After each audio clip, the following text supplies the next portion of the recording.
Guys, welcome to knowledge जैसे hunters. तो आज हम क्लास 9 का अपना गद्य खंड का चैप्टर 4 को डिस्कस करेंगे, जिसका नेम है सांवले सपनों की याद।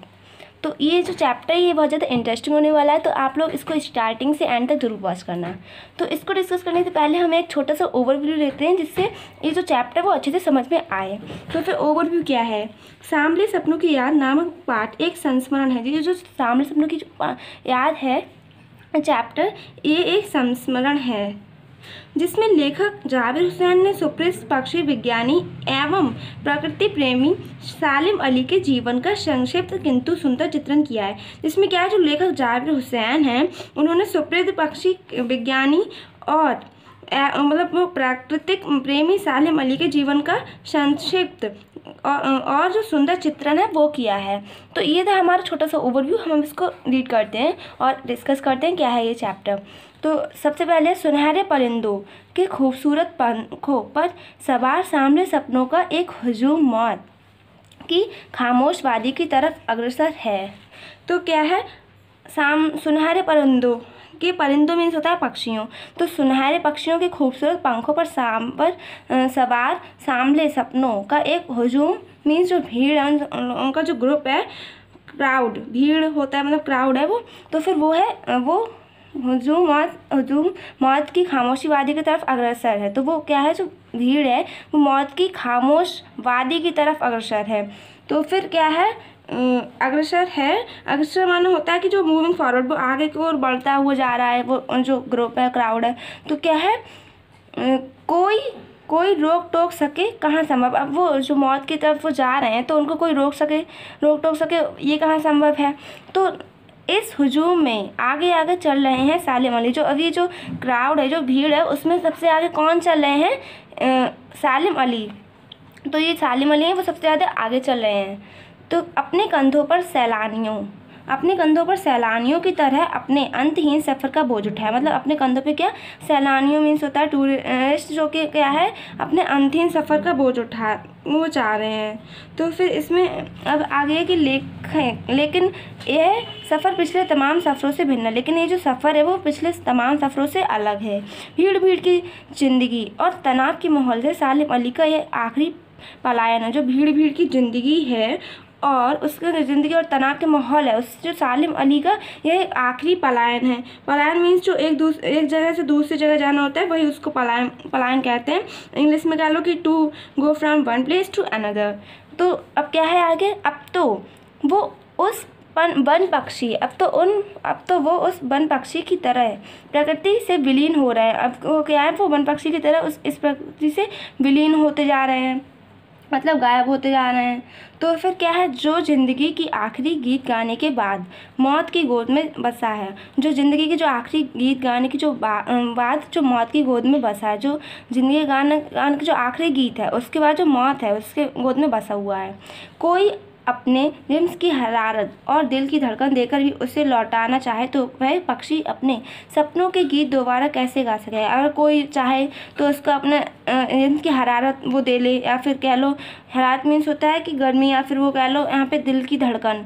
अगर कोई अपनी दिल की धड़कन उनको देना चाहे, फिर भी वो लौटाना चाहे, मतलब उसको देना चाहे, तो फिर वो नहीं, अपने सपनों के गीत के दोबारा कैसे, मतलब फिर भी वो नहीं जी पाएंगे। पक्षी अपने सपनों के गीत मतलब दोबारा कैसे गाएंगे, मतलब वो नहीं जी पाएंगे। अगर कोई उनको अपने देना चाहे अपना दिल की धड़कन वगैरह, तब भी वो नहीं जी पाएंगे। फिर क्या है, मुझे नहीं लगता कोई इस सोए हुए पक्षी को जगाना चाहेगा। अब क्या है, राइटर है, उनको ऐसा नहीं लगता है कि इस जो पक्षी के सोए हुए जो पक्षी हैं उनको कोई जगा भी पाएगा। वर्षों पहले क्या हुआ, जो खुद सालिम अली ने कहा था कि लोग पक्षियों को आदमी की नज़र से देखना चाहते हैं, कि जो लोग हैं वो पक्षियों को आदमी की नज़र से देखना चाहते हैं। यह उनकी भूल है। ठीक उसी तरह जैसे जंगलों और पहाड़ों, झरनों और आबशारों को वो प्राकृतिक की नज़र से नहीं, आदमी की नज़र से देखने को उत्सुक रहते हैं। तो ये उनकी क्या है, भूल है। किस तरह, जैसे कि जो जंगलों में जंगल और पहाड़ हैं, झरने हैं, आबशारों हैं, तो उनको प्रकृति की नज़र से नहीं, वो किसकी नज़र से देखना चाहते हैं, आदमी की नज़र से देखने के लिए उत्सुक भी हैं। भला कोई आदमी अपने कानों से पक्षियों की आवाज़ को मधुर संगीत सुनकर अपने भीतर रोमांच का सूता फूटता महसूस कर सकता है। अब क्या मतलब जो आदमी है वो अपने कानों से पक्षियों की आवाज़ सुनकर, अपने मधुर संगीत को सुनकर अपने भीतर रोमांच या फिर जो सूता फूटता महसूस करेगा।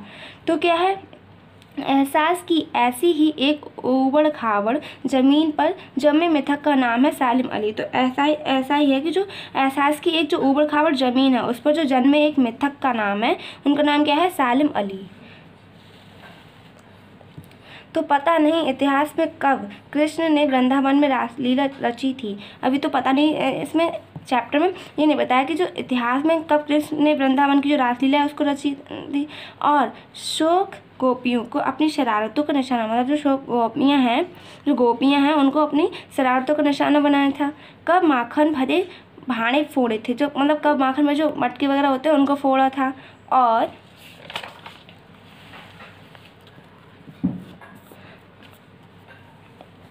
दूध झाली से अपना मुंह भरे थे, मतलब कब उन्होंने अपने दूध झाली से, मतलब जो माखन होता है, दूध और जो माखन वगैरह होता है उससे अपना मुंह भरे थे। कब वाटिका में छोटे छोटे किंतु घने पेड़ों की छाँव में विश्राम किया था, मतलब कब वाटिका में छोटे छोटे जो पेड़ होते हैं उनके छाँव में, तो उनमें विश्राम किया था। कब दिल की धड़कनों को एकदम से तेज करने वाला अंदाज में बंसी बजाई, मतलब जो उनकी जो बंसी होती है वो उसी के बारे में बताया गया कि कब जो दिल की धड़कनों को एकदम से तेज करने वाली जो अंदाज में बंसी बजाई थी। और पता नहीं कब वृंदावन की पूरी दुनिया संगीत में हो गई, और ये नहीं पता कि कब जो वृंदावन है उसकी जो पूरी दुनिया संगीत में हो गई। पता नहीं यह सब कब हुआ, ये तो पता नहीं ये सब कब हुआ, लेकिन कोई आज भी वृंदावन जाए तो नदी का सांभला पानी उसे पूरा घटनाक्रम की याद दिला देता है, मतलब देगा। अगर मतलब ये है, अगर कोई भी अब जो वृंदावन जाए तो जो नदी का जो पानी होता है, सांभला पानी, उसको जो पूरे घटनाक्रम की जो याद वो दिला देगा। हर सुबह सूरज निकलने से पहले जब पतली गलियों से उत्साह भरी भीड़ नदी की ओर बढ़ती है तो लगता है, जब क्या है हर रोज़ जब क्या है जो सूरज निकलने पहले जब पतली गलियों में से उत्साह भरी जो भीड़ निकलती है, नदी की ओर बढ़ती है वो भीड़, तो ऐसा लगता है जैसे उसी भीड़ को चीरकर अचानक कोई सामने आ जाएगा। तो कैसा लगता है कि उसी भीड़ को चीरकर कोई सामने आ जाएगा अचानक से। फिर और बंसी की आवाज़ पर सब किसी के कदम थम जाएंगे, और मतलब बंसी की आवाज़ से जो सब लोग होंगे यहाँ पे उन सबके कदम थम जाएंगे। हर शाम सूरज ढलने से पहले जब वाटिका का माली सैलानियों को हिदायत देगा तो लगता है हर समय जब क्या हो मतलब क्या है जब वाटिका जब सूरज ढलेगा तो सूरज ढलने से पहले, हर शाम सूरज ढलने से पहले जब वाटिका का माली होगा वो सैलानियों की हिदायत देगा। जब वो होगा माली तो वो सैलानियों को हिदायत देगा, जिससे क्या होगा, तो ऐसा लगेगा जैसे बस कुछ ही क्षणों में वो वहीं से आ टपकेगा। तो कैसा लगता है वो कुछ क्षणों में वहीं आ टपकेगा, और संगीत का जादू वाटिका के भरे पूरे माहौल पर छा जाएगा। जो वो आएंगे और जो संगीत का जादू होगा वो पूरे वाटिका पर भरने पूरे माहौल सब मतलब छा जाएगा, पूरा माहौल संगीत का जो जादू है वो। वृंदावन कभी कृष्ण की बांसुरी के जादू से खाली हुआ है क्या? अब जो वृंदावन है वो कृष्ण की बांसुरी से कभी वृंदावन है जो कृष्ण की बांसुरी के जादू से कभी खाली हुआ है क्या? मिथकों की दुनिया में इस सवाल का जवाब तलाश करने से पहले एक नज़र कमज़ोर काया वाला उस व्यक्ति पर डाल जाए जिसे हम सालिम अली के नाम से जानते हैं। अब जो मिथकों की दुनिया है उसमें एक सवाल उस जवाब को तलाश करा जाए, सवाल का उस जवाब जिसमें वो जवाब हो वो क्या है, उस जवाब को तलाश की जाए जिसमें करने से पहले जो एक नज़र कमज़ोर काया वाले उस व्यक्ति पर डाली जाए जिसे हम क्या कहते हैं, सालिम अली के नाम से जानते हैं। उनको सती तक पहुंचने में थोड़े ही दिन तो बच रहे हैं। अब जो उनकी जो सती है उसको सती तक पहुंचने में क्या है, थोड़े ही दिन तो बच रहे हैं। संभव है लंबी यात्राओं की थकान ने उनके शरीर को कमज़ोर कर दिया है। ये तो संभव है कि जो लंबी थकान होती है यात्रा के दौरान वो उसने क्या करा, उनके शरीर को कमज़ोर कर दिया है। और कैंसर जैसी जानलेवा बीमारी उनकी मौत का कारण बन गई। जो उनकी जो डेथ हुई थी वो किसके कारण हुई थी, कैंसर के कारण हुई थी। जो जानलेवा बीमारी है उसके कारण हुई थी। लेकिन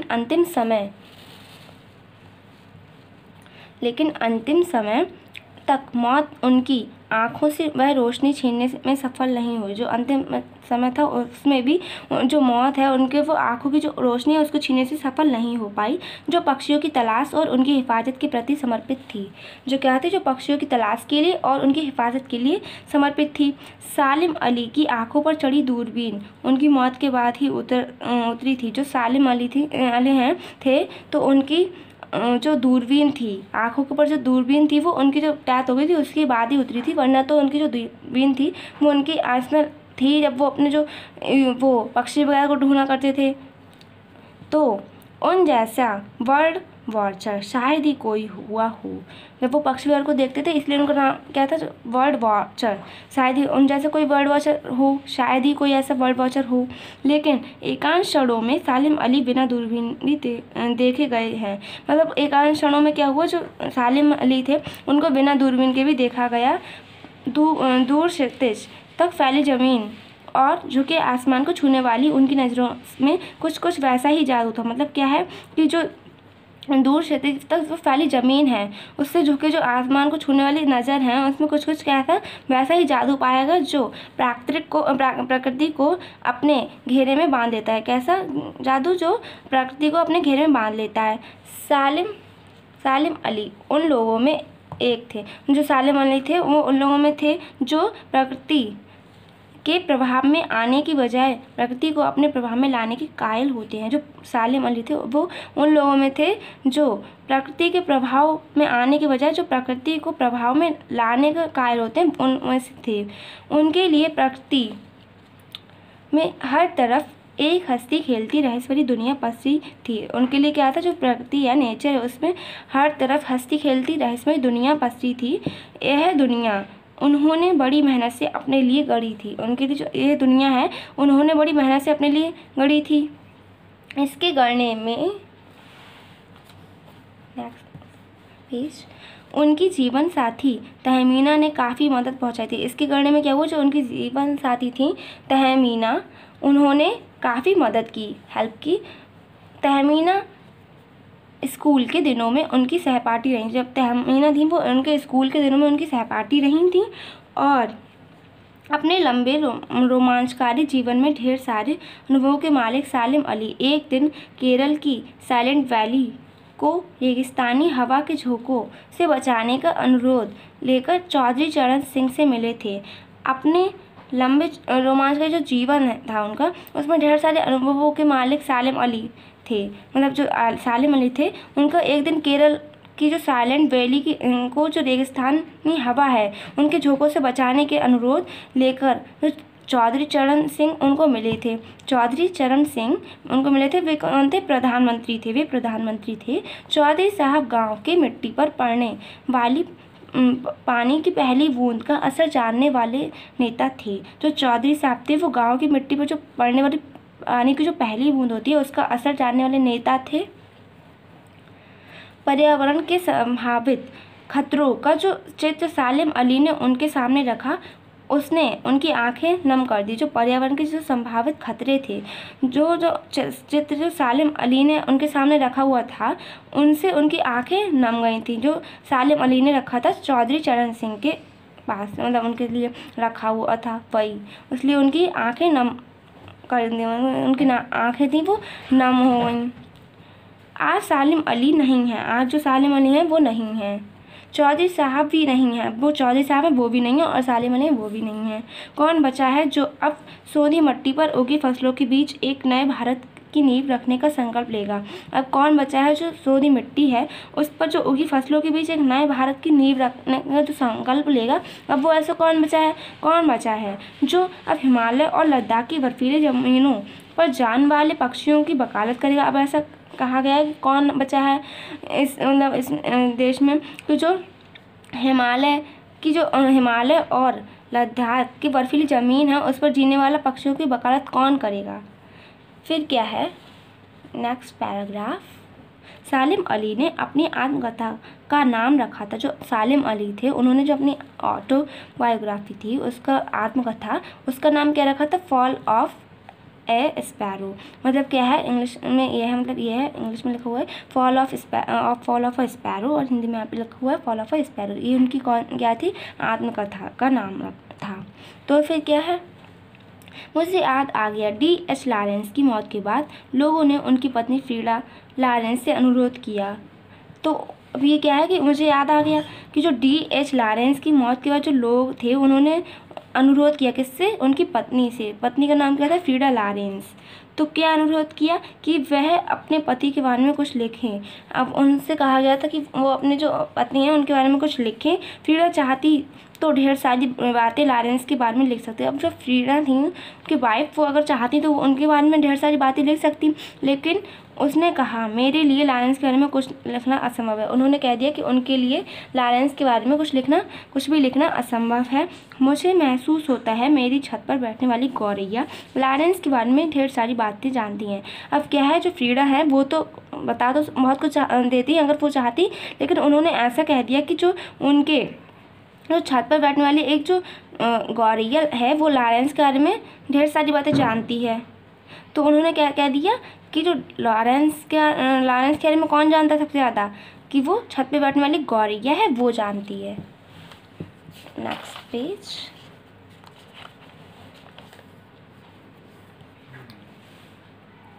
भी ज़्यादा जानती है। अब उन्होंने क्या कहा कि मुझसे भी ज़्यादा जानती है।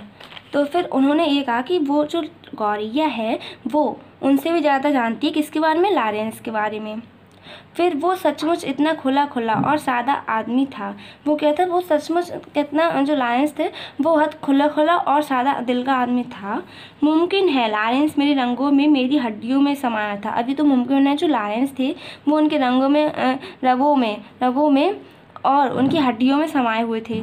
लेकिन मेरे लिए कितना कठिन है उसके बारे में अपने अनुभवों को शब्दों को जामा पहनाना। अब वो कह रहे हैं कि मेरे लिए कितना कठिन है कि उनके बारे में अपने अनुभवों में उनका शब्दों का जामा पहनाना। मुझे यकीन है मेरी छत पर बैठी गौरैया उसके बारे में और हम दोनों के बीच के बारे में मुझसे ज़्यादा जानकारी रखती होगी। तो अब वो कह रही हैं कि मुझे उनको यकीन है कि जो उनकी छत पर जो बैठी गौरैया है वो उन दोनों के बारे में उनसे ज़्यादा जानकारी रखती है। जटिल प्राणियों के लिए सालिम अली हमेशा एक पहेली बने रहे। जो जटिल प्राणी हैं उनके लिए जो सालिम अली थे वो हमेशा एक पहेली बने रहेंगे। बचपन के दिनों में उनकी एयर गन से घायल होकर गिरने वाली नीलकंठ की वह गौरैया सारी ज़िंदगी उन्हें खोज के नए रास्तों की तरफ ले जाती है। बचपन में क्या हुआ था, जो वो सालिम अली थे उनके हाथ से क्या हुआ, एयरगन से वो घायल हो गई थी। एक नीले कलर की जो नीले कंठ वाली जो गौरैया थी वो, तो वही जो नीले कंठ वाली जो गौरैया थी वही उन्होंने क्या कर दिया, सारी ज़िंदगी उन्हें खोज के वही जो गौरैया थी वही उन्हें सारी ज़िंदगी खोज के नए रास्तों पर ले गई, मतलब तरफ ले जाती रही। तो वही उनको सारी ले गई हर तरफ खोज के नए रास्तों की तरफ। ज़िंदगी की ऊंचाइयों में उनका विश्वास एक क्षण के लिए भी डिगा नहीं। जो ज़िंदगी की ऊंचाई हैं उनमें उनका विश्वास एक क्षण के लिए भी डिगा नहीं। वो लॉरेंस की तरह नर्सिंग ज़िंदगी का प्रतिरूप बन गए थे। जो लॉरेंस की तरह वो नर्सिंग ज़िंदगी का एक प्रतिरूप बन गए थे। सालिम अली प्रकृति की दुनिया में एक टापू बनने की बजाय अथाह सागर बनकर उभरे थे। जो सालिम अली थे वो प्रकृति की, मतलब जो नेचर है, जो दुनिया है उसमें एक जो टापू बनने के बजाय वो क्या बन गए, एक सागर बनकर उभरे थे।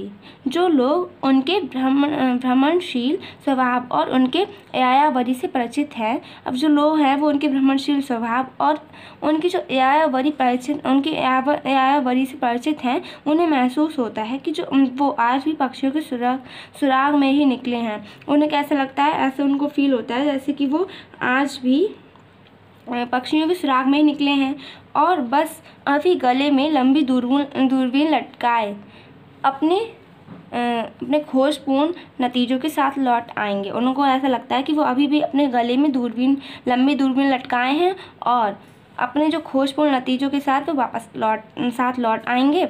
जब तक वो नहीं लौटते क्या उन्हें गया हुआ मान लिया जाए जब तक वो नहीं लौटे, क्या उन्हें गया वो मान लिया जाए। मेरी आंखें नम है सालिम अली तुम लौटोगे ना। अभी राइटर कह रहे हैं कि जो मेरी आंखें हैं वो नम है सालिम अली, उनको ये लग रहा है कि सालिम अली लौटेंगे, तो उन्होंने क्या लिखा लास्ट में, मेरी आंखें नम है सालिम अली तुम लौटोगे ना। तो यहीं पर गाइस हमारा जो चैप्टर है वो यहाँ पे फिनिश हो गया। तो चैप्टर तो हमारा फिनिश हो गया, लेकिन इसके क्वेश्चन आंसर रह गए हैं अभी। तो हमारा जो सामने सपनों का याद का जो चैप्टर है वो यहाँ पे फिनिश हो गया। अब हम नेक्स्ट वीडियो में अपना जो इसके क्वेश्चन आंसर्स हैं उसको डिस्कस करेंगे। So guys hope you like this video. Bye bye.